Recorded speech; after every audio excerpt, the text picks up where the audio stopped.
Hey class. So today I'm going to be talking about two different things. I'm going to be talking about the specifics of the differences in Korean vowels and consonants and English vowels and consonants. And I'm going to be going right into it. One of the main differences in the vowels of Korean is that a lot of the vowels are very similar to each other. And some examples would be a, ya, o, and yo. And those are just four of the vowels, but that definitely shows how similar they are to each other, because the a and ya are basically almost the same vowel, except for the fact that there's a y sound on the second one. And the o and yo both have a very big similarity, which is the O, but the only difference between them two is the Y sound again. So that shows basically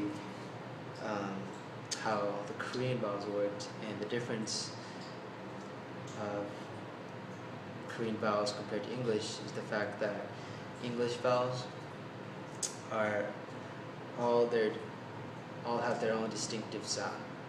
For example, feet, fit, men, man. So feet and it are definitely two distinctly different sounds, and they're not really similar in any way. And men and man, and you can definitely tell, it's obvious that they're not similar, at least not in the level of Korean vowels. And the next thing I would be moving on to is the differences between the consonants in Korean and the consonants in English.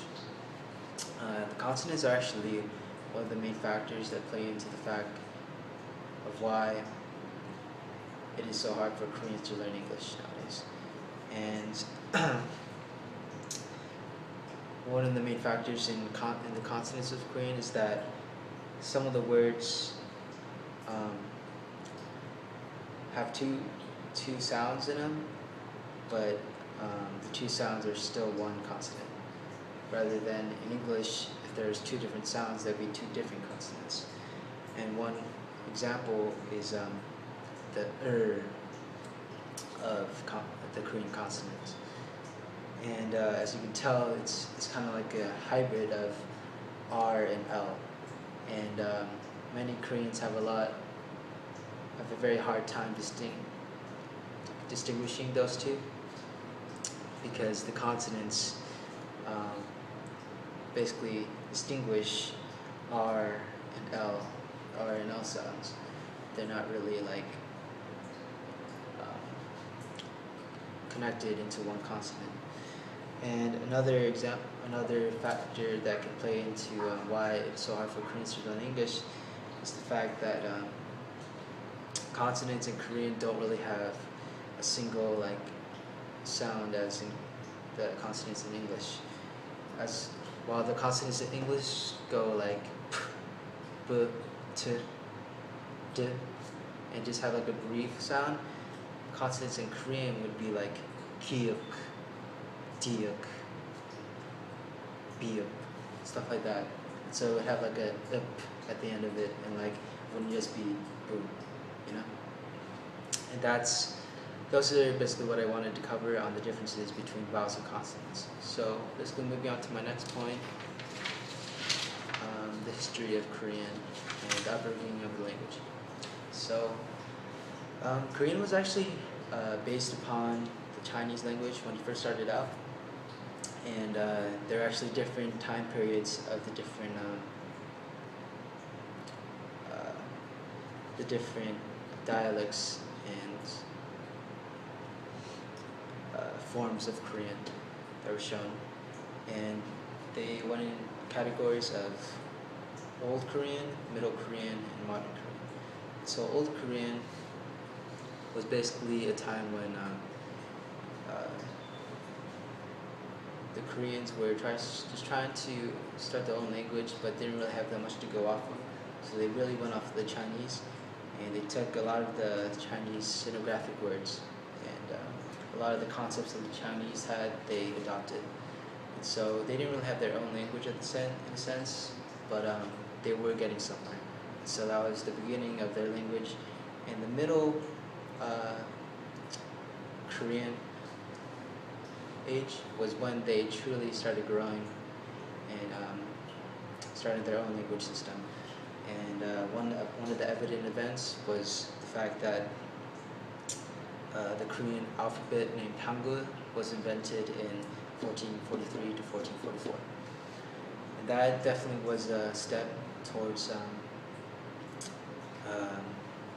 the Koreans having their own language. And although they still were going off of the Chinese for vocabulary, they did have their own alphabet, and so that was a big step towards creating what Korean is today. And some other factors that played into the Korean language, the development of it, were the social political disorders of the time.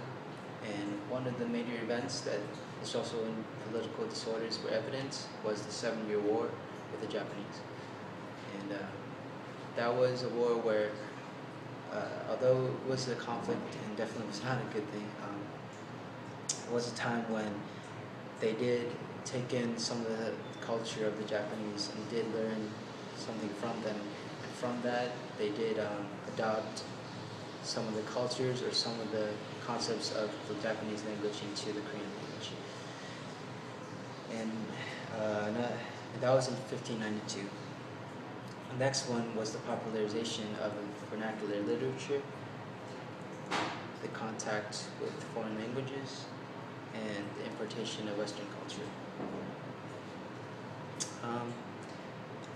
The popularization of vernacular literature was actually something that was new, but was definitely another step towards the development of modern Korean. The contact with foreign languages, as I